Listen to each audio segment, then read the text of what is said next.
ரங்கன் என்பவன் ஒரு பெரிய ஒரு குற்றவாளி. பல குற்றங்களை செய்துவிட்டு ஒவ்வொரு முறையும் நிரபராதி என்று தப்பி விடுவான். ஒரு எழுப்புதல் கூட்டத்துக்கு ஒரு நாள் போனான்.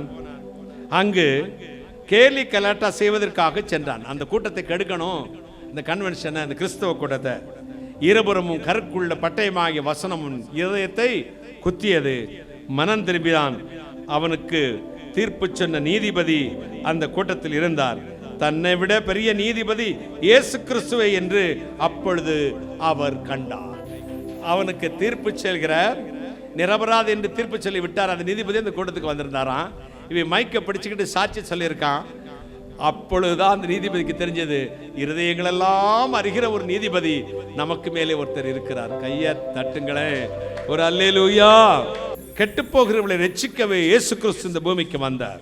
ஏசாயா 18:32 சொல்லுகிறது, சாகருடைய சாவை நான் விரும்புறதே அல்ல.